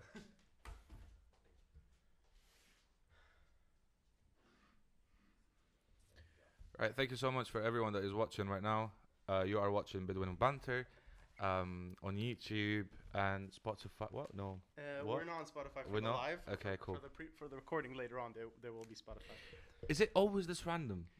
Because Is it all your episodes random topics? Yeah. Well, sometimes we have like specialist episodes, but we are random. So Okay, cool. So I don't know. I feel like people are like, wow, they're jumping everywhere. Yeah, that's good. Yeah. That's a good thing. That's a good thing about a podcast, especially because I feel like in Bahrain you have too much scripted stuff. True. That's what annoys me. Is that if you ask somebody to describe a situation in Bahrain where people, let's say me and you, sit down and we're at a party, what we would talk about, who we talk with. Well, currently we all know what we're gonna talk about. Yeah. But that's the thing I'm saying. Where if you ask most Americans that don't leave the base, for example, what they talk about, they don't know. They're too scared because they don't know. They don't go out. They don't go to Mike Donovan's parties or something. Do you see what I'm saying? And then they'll be like, "Oh wait, Arabs talk about this." Yeah, true. I didn't know about this shit. This podcast literally got started because I was annoyed by so many Americans and Westerners that would represent the Middle East in one dimension. That was it. Like I'd be like, no, there's so many different kinds of people, so many different kinds of Arabs, so many different kinds of topics that we have. Yeah. And so many different types of people that are not Arabs that are living in the Middle East. You know what I mean? Like the Miguel types, the Mike Donovan types. What is my type? Bro, the expats who are very interactive with the local community. There you go. See? Wise. This is why you're on this show. This is why you're on this show. Oh my days. Listen. So wise. Yeah. So yeah, back to the music thing here in Bahrain. Yeah. Yeah, we've been like really busy. We've been really busy. So hitting replay. Hold up. with what? Hit the replay button. Not replay. Not available right now. Okay, fine. Okay. Don't worry about it. Go ahead.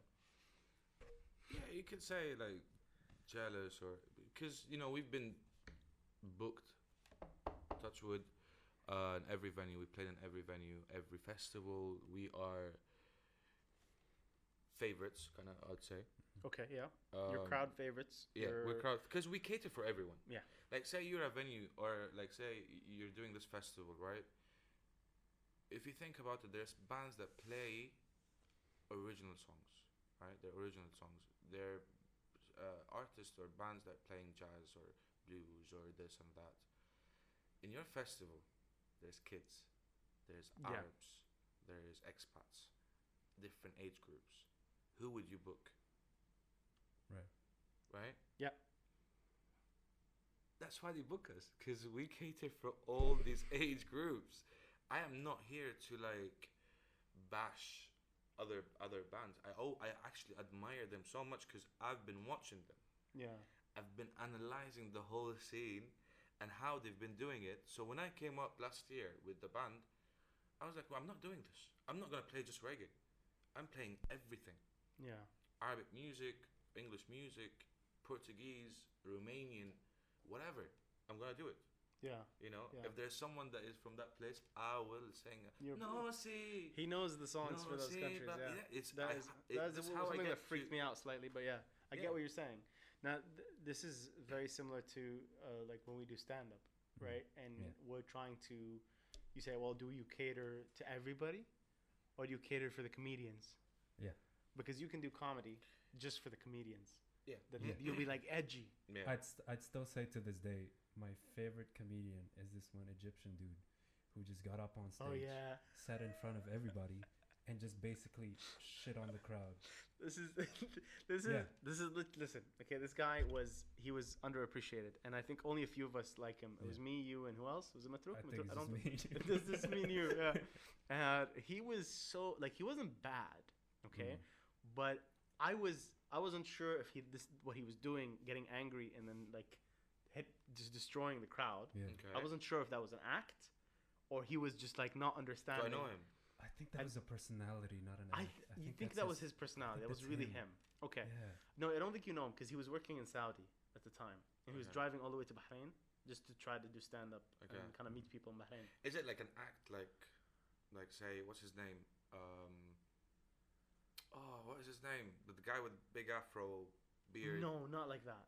What's his name? I know what the one you're talking about, but no.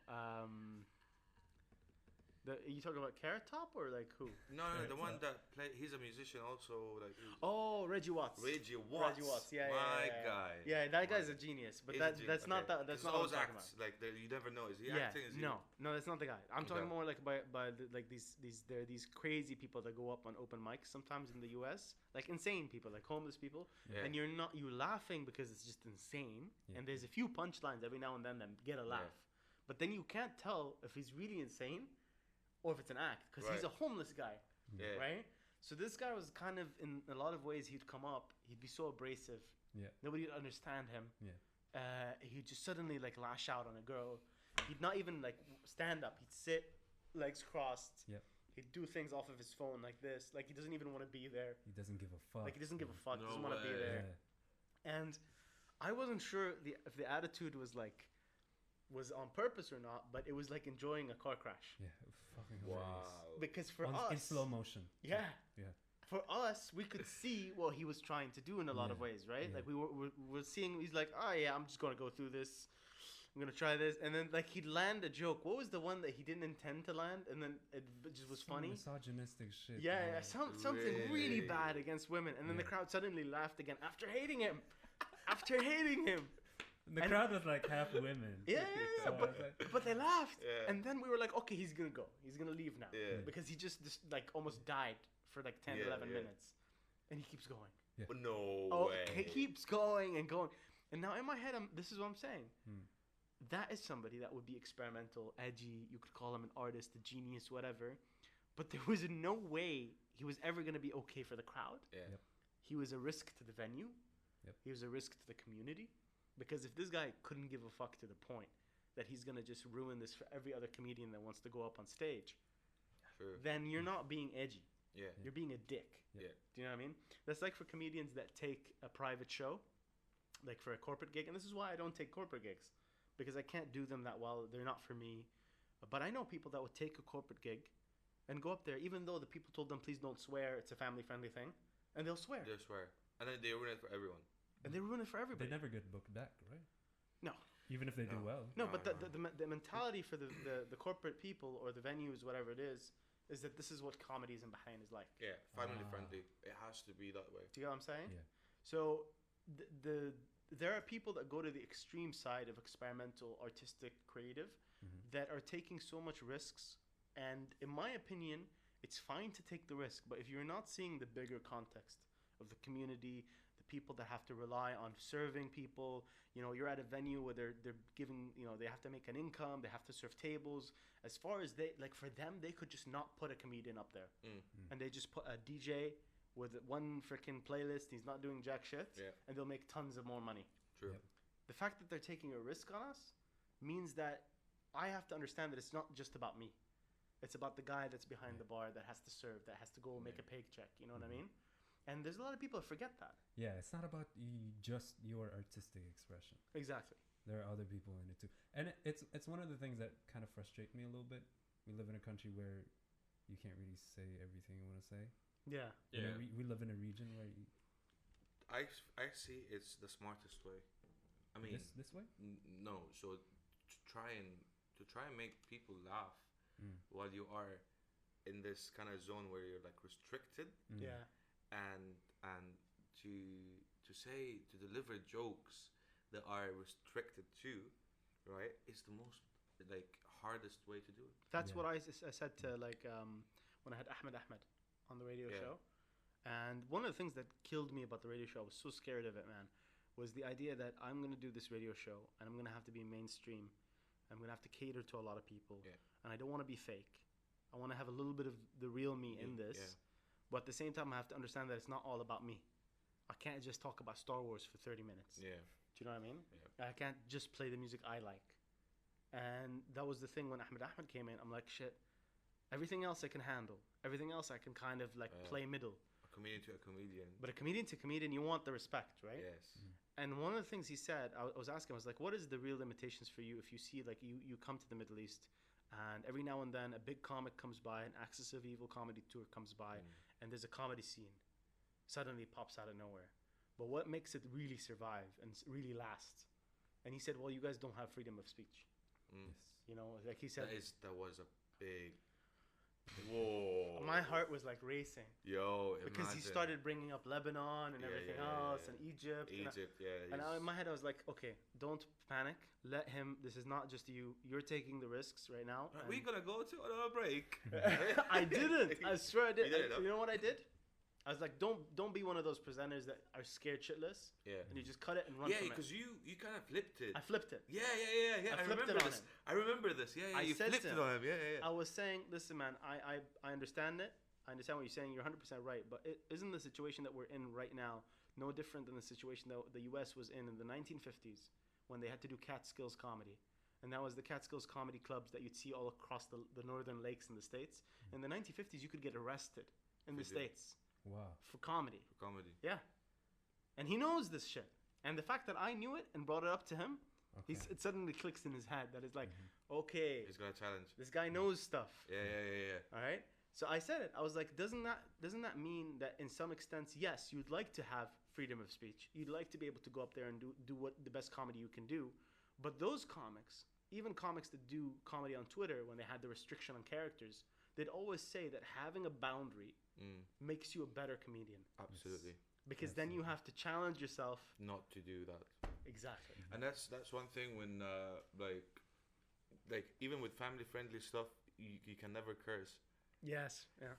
I respect a comedian who doesn't curse. Like I respect all comedians. Yeah. But I have a bigger kind of like. Obviously, we know who we're talking. There are some comedians I don't respect. Just yeah. No. Obviously, they're great.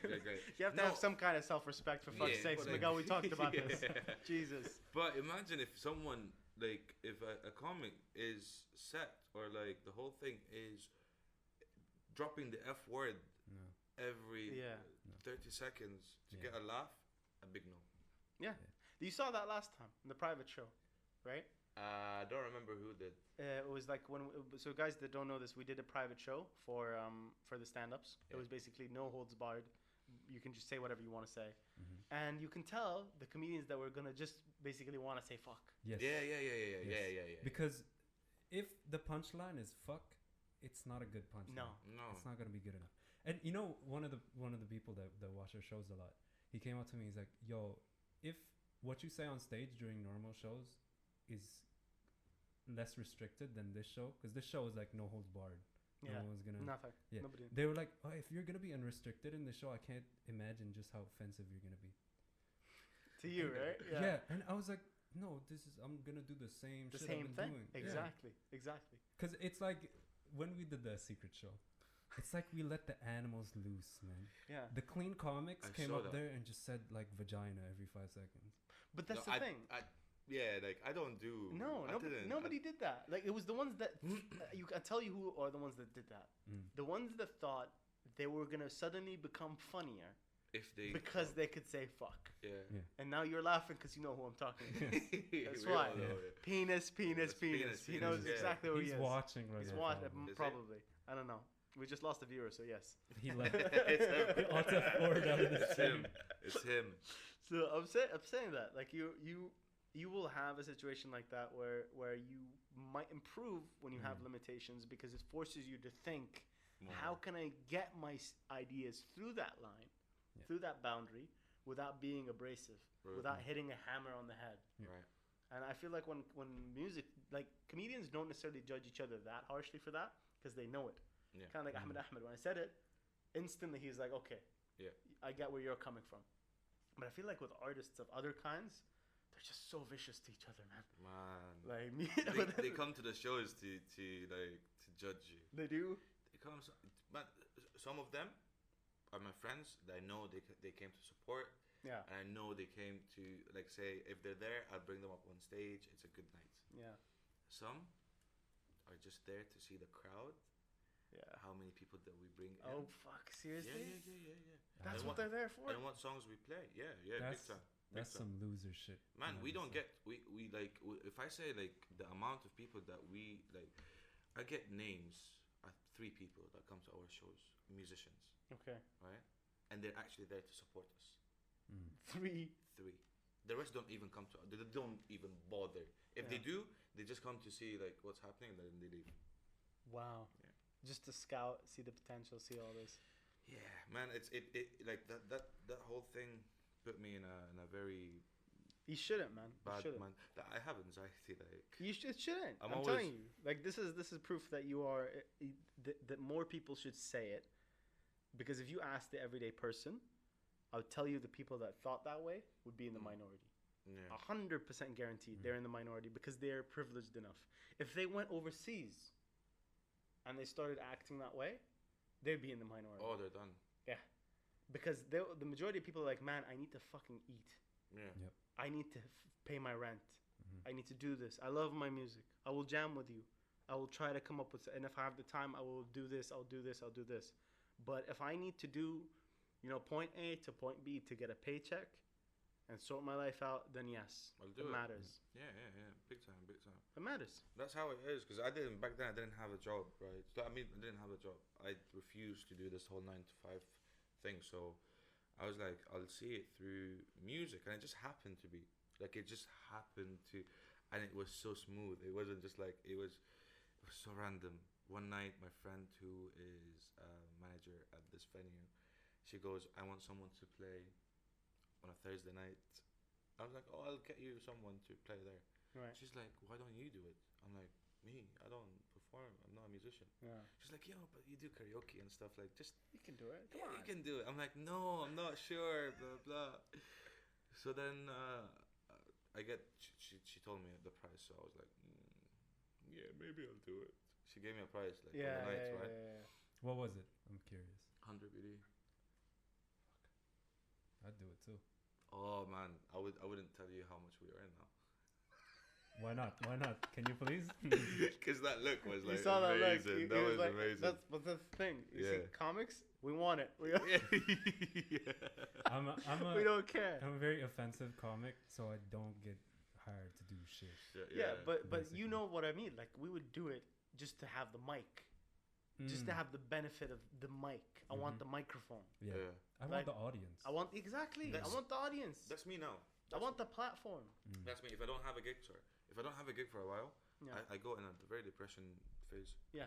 Very, very badly. Like I'm not good enough. I stress out. White hair, grey hair, everything. And then I just there's one person that I vent to always, and like bless her. She always like it's fine. You'll get a gig. You'll get a gig. You know. Yeah. But it's just you. Like like there's something wrong. And I think it's just you're addicted. I'm addicted to being on stage. I'm addicted to have the mic. Yeah. To control. It makes the you feel vibe. like you're doing something. It makes you feel like you're alive. Yeah. Being active that way. Yeah. You know, like even now I have a job.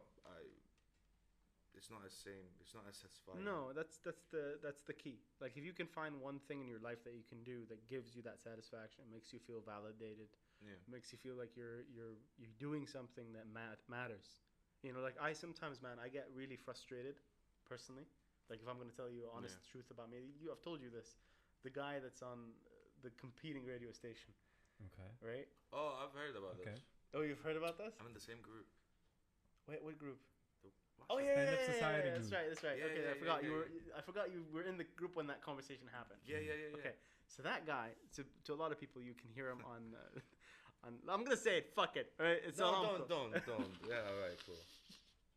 It's not a problem, right? It's the competing rival station, right? And I'm gonna for the longest time when I heard some like the first year of me being on radio, there was a lot of people that were weirded out by this style.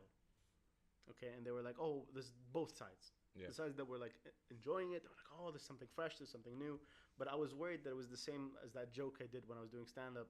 I used to say, like, my wife would love my stand up. She's like, "You're one of the best, you're one of the greatest." I'd be like, "Yeah, but we're in Bahrain. I mean, you have to first compare me to somebody. Who are you comparing me to, Abdullah? Like, I don't know if I'm the best. Yeah. I don't know if I can do Netflix. Yeah, I'm taking shots left and right. He's used Every to that episode, by the way. Every episode. fucking Every single episode. episode. Yeah. Oh, is this a It's a thing? it's a Oh, thing, yeah. nice, sweet. It's He an deserves argument. it. Yeah, he does. so the Shout out. point is, I don't like thinking that I'm good at something. I don't like thinking that way. And when I first did the radio is worse than anything because you don't get the instant feedback. True. You don't get the audience telling you, oh yes, you did amazing, you did this, and you can find out, are they for real, or are they this, are they drunk, what's going on, you know? Did I go up on stage and the two people before me were just really bad and they bombed, and that's when I went up, then I'm not gonna feel like I did good, you know what I mean? You're gonna feel like I took advantage of a situation. So in a lot of scenarios like that, when I got to the radio, I was not knowing whether I'm doing well or not. And then a year into it, I started suddenly hearing other stations. Suddenly not just doing music, but talking. Actually having conversations and trying to be funny. And trying to do this and trying to do that. And I'm in my head, I'm like, wow, is that me? Am I sucking my own dick right now for thinking this way? Do you know, is this my effect on the world? Is this something that I should be proud of? Or should I be angry? Should I be worried? What did you think? Everything. All of those thoughts were in my head. But what about now? Like now, I'm more leaning towards, no, be flattered. Don't worry. If you start thinking that way, you limit yourself. Like, even if somebody, like, I always said this because somebody told it to me in the States, is if you hyper-focus on somebody that's stealing your jokes, you will stop making good jokes. True. Your energy is spent focusing on how to stop that person and not how to create. And you have a limited amount of energy every day to be able to do something. So if you're always waging war, you can't farm, you can't build, you can't create. And there are people that argue, they'll say, no, man, like the Carlos Mencia, Joe Rogan thing. Where Joe Rogan went hard on Mencia. He went up on stage, right? He went on. He didn't just go on hard on him. He stopped him doing comedy. Till this day, sometimes he gets shows and no one goes. I didn't watch that. What happened there? On the show? Yeah. Joe Rogan went up and just challenged Mencia. They call him Menstelia. Carlos he steals jokes. Yeah. And Carlos then did a YouTube video or something else he did? I can't remember if it was from Comedy Central or not. He was like, yeah, I steal jokes. I make them better. Yeah. Wow. Yeah. Like, go on this guy. Yeah. And people, like, comedians were angry because they thought he was taking... but Joe Rogan actually got comedians on stage while with him. And, like, say basically one of the comedians was opening up Ari Shafir. Yeah. And, like, tell him what you told me. Is that joke's yours or his? And he goes, it's mine. It's mine. I said it on that day. Yeah. And people know it. Yeah, he called him out. Like, man, Joe Rogan is my, like, ultimate... Respect. Man. Like, respect for him for doing it, but there's a lot of people that have good points when they are making that point, which is if you spend your time, like, because there's karma sometimes, and if you come off as a hater to people as well. Do you know what I mean? Like, if you're going to go up there and you're going to be jealous of somebody's success because they repackaged your joke and made it a Mexican joke, do you know what I mean? You're not going to... You're going to run out of energy to be able to do anything about that. I think I'm safe, though. Because if you think you can make fun of my country better than me, you're fucking stupid. I love how he's looking directly at the camera, like, to some other young... and then some... Like, you're saying that now, but there's a younger Filipino. He's like... Yeah, your competition is a younger Filipino living here. Yeah. Good luck, bro. You're going to be 4 foot tall. I'm going to fuck you up. And I think we can only... Go ahead. I think we could... Shit, I wanted to say this before you left. What's up? I was going to say we probably could only handle like one Filipino per stand-up society. You know what I mean? Like there's a quota. Yeah. Like you're like... Fight. You know Ken Jeong? Like the Korean? Yeah. The guy from Community, the guy from the Hangover. Yeah. He got every role. Yeah. After he blew up, like every other Asian's like, fuck! Yeah. Where are you going? I'm gonna go to the bathroom. This is the bathroom. Can you get me water if you can? Yeah. Or is that possible? Yeah, do you have water? You have to go. Actually, no, I'm gonna. Do you have to go downstairs? You have to go down. Oh yeah, don't worry about it. Don't worry about it. Because if we make him do that, then it's racist. Yeah, that's. I was just gonna get him some water. Yeah. I mean. Don't do that. What is it saying? Let's go to the chat. Oh wow. Matruk is asking you, what is the most repeated question anyone's ever asked you? To me. Yeah. Is your hair natural? That's the one, right? Always. It's the biggest thing. Natural? Yeah. Is it natural like this, or do you actually do it like yourself? Like do you perm it? Yeah. Is it natural or not? Why wouldn't it be natural though? You're African. Yeah, but people don't know, you know. Like, and also, most of like my siblings, they don't have curly hair. My younger brother actually perms it. Okay. But that would be hell if you actually had to do it all the time. You imagine. And you're famous, but you're not that famous where you have somebody doing it for you every day. Yeah. I mean, I'm not I am the most known unfamous person. That's true. All right, that's a good clarification. Everyone knows me, but I'm not famous. But isn't that Bahrain? Like in general? Because I feel like I fit that category. A lot of people know me. But it's the radio too. Like the radio factor put it much more. Because like I was also like in the expat community. Everyone knows. Like most people know me. Yeah, exactly. Yeah. And then with you now, because of the radio, like the DOS guy. Yeah. I like so people when we were together in the radio Bahrain, the interview, and obviously like when I prank you and whatnot. People actually listen to us. And I'm like, we saw you with DOS. We heard you with DOS. I'm like, yo, man, that is sweet. Way. I didn't know I have that kind of a reach, yeah. You're man. the DOS guy. I don't know. Like, see, this is what I mean. Yeah. You can't know with radio. Yeah. Because it's not like, let's say I don't have all these freaking issues on YouTube. With Matrouk, by the way, you can go and sort that out, please, if you can with Linktree, but I don't think you can. If we had all the people that listened to my show, had them on YouTube, I'd be able to tell you what age demographic they are. Yeah. All this stuff. How old the all of it. Statistics. Analytics. The statistics. All of it. All of that. Yeah. I could tell you. But in radio, you can't know. So I don't know what my reach is. I don't know what my bump is. But I feel like I am there. I'm the person that's there. Yeah. But it's good that you say, because then now I know I have an influence, and then next time I can charge you. I could be. Oh, wow. Actually, I should charge you. Why is that? Because they only heard me because Abyooki was there. Oh, maybe. I don't know. We can't prove anything at this point. We can't. Obviously, you're doing a great job. I love your man. You brought that 3 to 5 into a different 3 to 6 now. 3 to 6, yeah. Yeah, 3 to 6. Oh. I hopefully it does. Like I don't know how it comes off to people, but I try to always not. Like I don't like to hide mistakes. I don't like to hide changes. I like to go improv. A lot of times, like I'll always have this plan where it's like prep, but expect to throw everything out the window. I see. Like don't be precious about something, and if something fails, it fails. Do you have that like experience in music, or do you guys always follow the set list? No. Yeah, man. Our set list, we learn songs on the day. We don't practice. We practice 3 times in our lives. Fuck off. I swear, 3 times. We practiced 3 times the whole year. That from last year till now, 3 times we practiced. So is it just because you guys know these songs inside and out? Isn't there a need for building chemistry? No. Most of the songs they actually don't know. Like the bassist and the percussionist. Ali and Moko, they don't know. So how do you guys manage? I just go in and I just be like, this is how the arrangement would be. Okay. And then we just shoot. Let's do it now and sound check. And then on the gig, we'll play it. Nice. Yeah. I didn't even know that was possible. Because they, Ali and Moko are like, they are legends. Yeah. They know. They know music inside and out. Yeah. So they would be like, and they understand what I want. Yeah. Like where do we do even harmonies? Man, Ali is a great like vocal harmony. Yeah. Like he's good. He's very good. So when I go low, he goes high. If I go high, he goes low. So we manage, in that. And it's very real. That's what I like about it. It's very real. I think it comes across as well. Yeah, you can see it. You can see like this song, and I would say to people like we learned this song 2 hours ago in soundcheck. So give it up to them, the 2 guys, because I already know the song or I've learned it the night before. Yeah.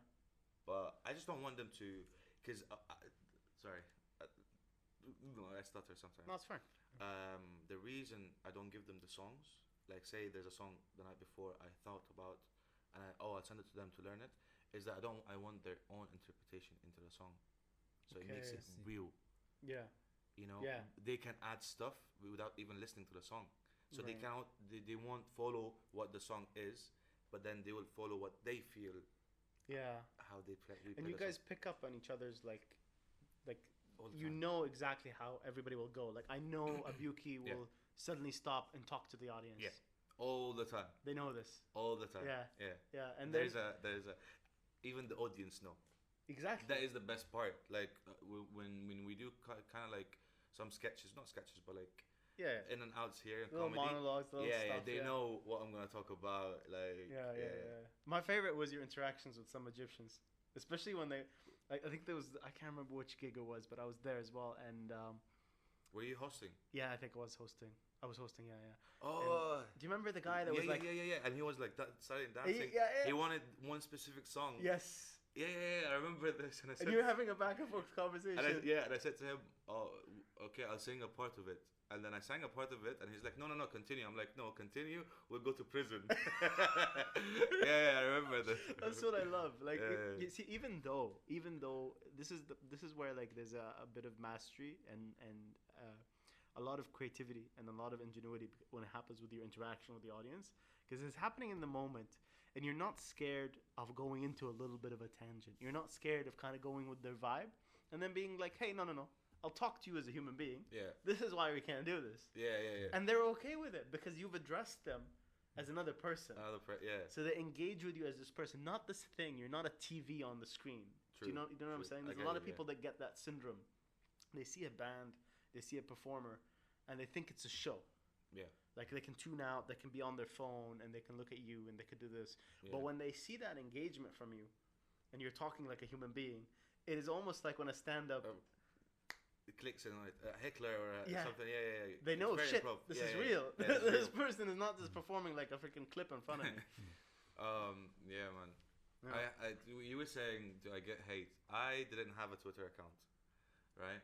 And I did this not fake, but I did this Twitter account to follow news. So I was following this news and everything, obviously with the outbreak and whatnot.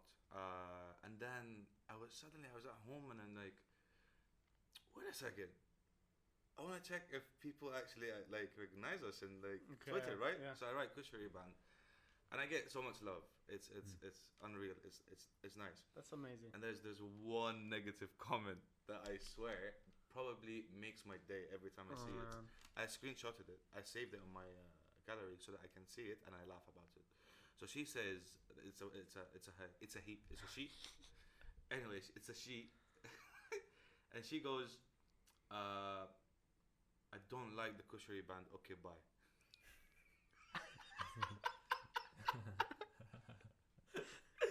Oh my days! Listen, that's somebody that took time out of their day. Yeah. But then the best part is her friend replied to her and said, "Oh, you were there? So apparently on that day we had a gig." Okay. All right. And she replies to her and says, "No, I just dislike them this much." She has enough preoccupying hate in her love, in her life. And she wrote Kushari the right way, the K-U. Yo, did she? Yeah. And that's how much I appreciate this tweet. It's like, it's not just hate. It's like a love-hate relationship. It's well researched. You could have just said, I hate or dislike the Kushari Band. K-O-S, whatever, right? But she wrote it right, the K-U-S-H, because it's Kush. Yeah. I was like, what? That's right. This is it. She's a fan, bro. I don't know if she's a fan or not. She must have something, because there are people that have that obsession, man. I don't know, just like negative ass people. You know? Yeah, someone actually told me, because maybe you're a trend, like locally we're saying, like you're everywhere. Oh yeah. And then she doesn't want to follow that trend. Oh. Yeah. So she's always that different person, the opposite. I hate they people want to be like unique. They want to be hate people like that, man. People do that to me with shows, and it really annoys me. Really? TV shows, yeah. Like, cause Game of Thrones. Yeah, there you go. That's one of them. Have you watched it? Yeah. Okay. Yeah, I even though I hated the ending, I still don't. I don't like the whole. If something becomes popular, I don't watch it. It's like, why don't you want to know what the rest of society are doing? Have you watched Mr. Robot? Yeah, actually, I did. I didn't watch season 3. I don't know if there's season 3, season 4. I watched only a little bit of season 2 before I stopped. It went too far. Right. It just always they stretched it too at the much. end. Yeah, they stretched it. Like it starts becoming not believable. Do you know what I mean? Yeah. Especially with have you watched it? No. Especially with the second character. But the same guy that wrote it did another show. Not Rami Malek. No, Sam Ismail. Sam Ismail. He has this new show on Amazon Prime. It's called Homecoming with Julia Roberts. Amazing. Oh. And like it's almost like a TV show, but you could believe that this is a real story. Okay. You could believe this happened. It's that good. I wanted to see Sam Ismail in something different than Mr. Robot. I'd say it's very influenced with the Egyptian Revolution. It is. So like as a writer or like I just wanted him to see I just wanted to know if he's actually good or not? Because Mr. Robot is amazing. I think he is good. Yeah. But I don't know if, because he reminds me of like Philip K. Dick. He was a schizophrenic, right? So a lot of his writing has like schizophrenia influenced kind of thinking, like paranoia. My friends are not real; they're robots. There's this. So, but he's a master of science fiction. But if he couldn't check himself, like if you see some of the short stories, if he doesn't check himself, the paranoia goes overboard to the point that you're like, this is not making sense. Yeah. Do you know what I mean? Favorite TV show. Really you guys, answer this. Yeah, give us What's that. your favorite TV show? Miguel, what's your favorite TV show? Right now, it's an anime. It's not a TV show. That's cool. It's like it's called Mob Psycho 100.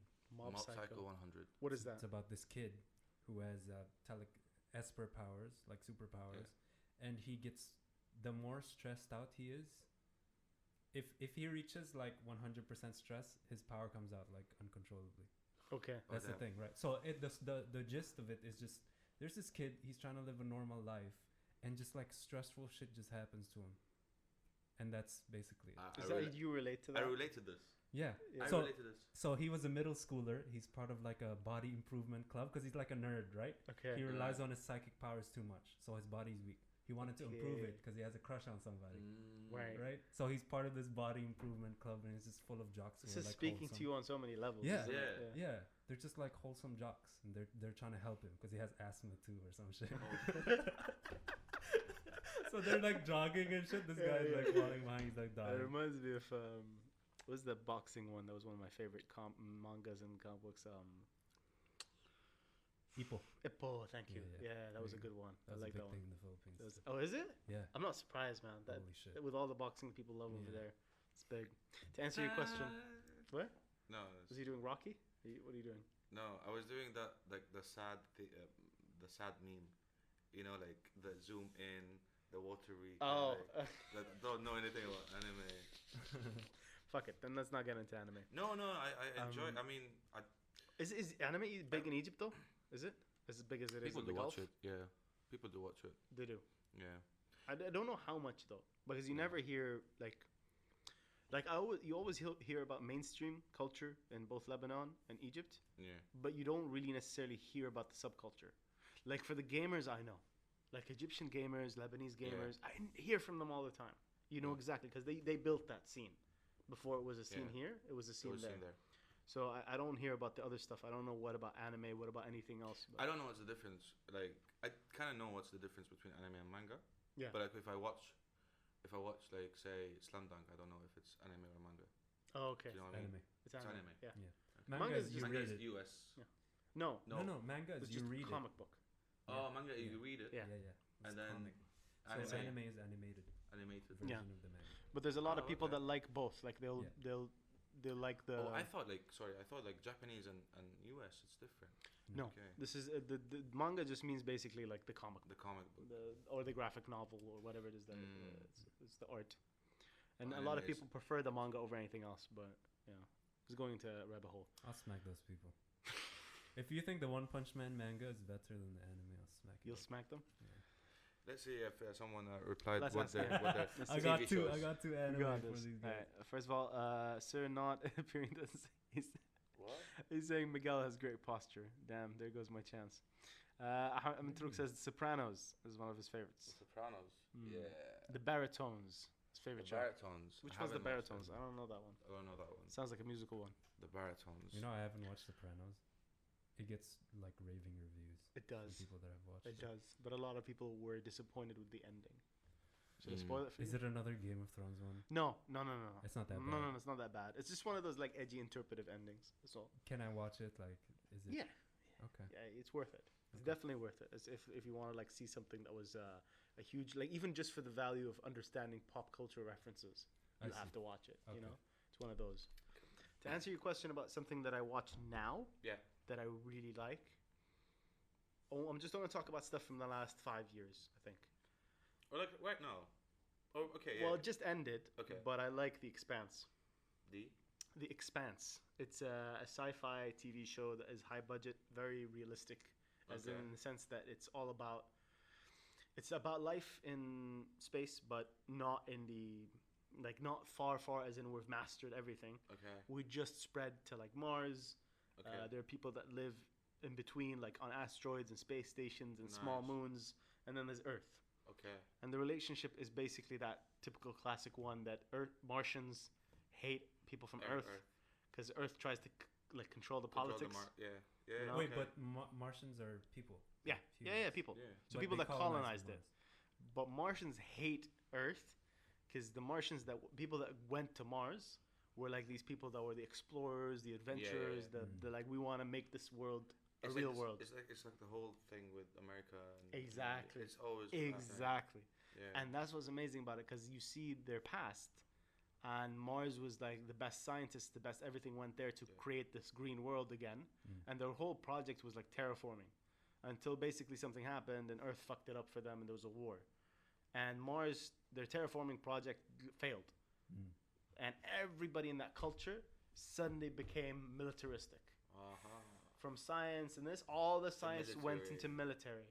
And Mars became one of the most powerful, high-tech, even more than Earth, even though they don't have resources.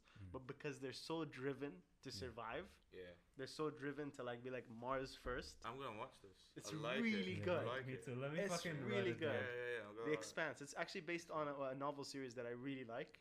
And then the people in the middle, the Belters, they call themselves, anybody living on a space station or asteroids, these are like the poor people, like the ones that got fucked over the most, like have no rights, no representation. They're the ones that are basically like, even if they go to Earth, they die. Okay. Because their bodies, they grew up in no gravity. No gravity. Okay, yeah. So it's that realistic. Do you know what I mean? Whoa, I'm gonna watch it. It's so good. I'm really excited. It's so good. It's so good. And then there's like the weird stuff as well, the other stuff that's going on. Wait, if someone calls me, do we cut? Maybe, yeah. But we're about to end anyway. We should have did the whole airplane mood. No airplane. Yeah, we could have. Night mood. Dude, this has been like an amazing podcast, but with only the limitation being technology. Yeah, it's cool. And then like the whole link. Everything. It's technology. Exactly. Still technology. So I'll come back. For guys, honestly, that have been paying attention to the show in the recent episodes, you've been joining in on us this podcast, and thankfully we've had some things work, some things have failed. The audio is still better than last time. The hack I did for the Ninja Blade to make it work has not worked as well as I thought it would. It kind of worked and then it didn't. And then my phone decided to stop charging for some reason and died, so that cable is useless now, I think. But by next time, we'll have the camera sorted out. We'll have the camcorder back in the studio and working with the equipment. I just want to remind everybody that if there's any issues with the connection to the Instagram link or anything like that, please let me know. Tell your friends about it. Spread it around. Your support helps. I know there's a lot of people that want to get in touch with us and want to tell us about the show, and we don't get the feedback necessarily. Are you looking there? I'm looking at this camera right here. Oh, this camera. Yeah, cool. Your phone, basically. Yeah. But I tend to look off to the side. I never look directly in it. Oh. It's something a producer just told me. He's like, never look directly at the camera. Always look at the top. Slightly off to the side or something, yeah. So, what was I saying? Lost my train of thought there. Feedback. No, it's okay. Feedback. Feedback, yeah. Let us know how it goes, and hopefully by the next time we'll have it sorted. Unfortunately, I was going to rip the audio from the last episode and put it out there on iTunes and Spotify and everything else, but the audio is so terrible for the first hour, I decided that would be just really bad for people that listen on iTunes. There was no way to recover it, and then it gets better halfway through because we fixed the problem. So instead, we're just going to go through with this episode. We're going to rip the audio and get it back to you guys with this one in this focus. I just want to say thank you, man, Abyooki, for being with us today. Thank you for having me. Really appreciate it. It's such a... I had a good time. I don't know about you. I don't know about the people listening. Because it's really random.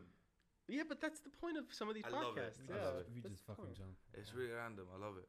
It's that's the idea. I don't want, I already have the radio show for something structured.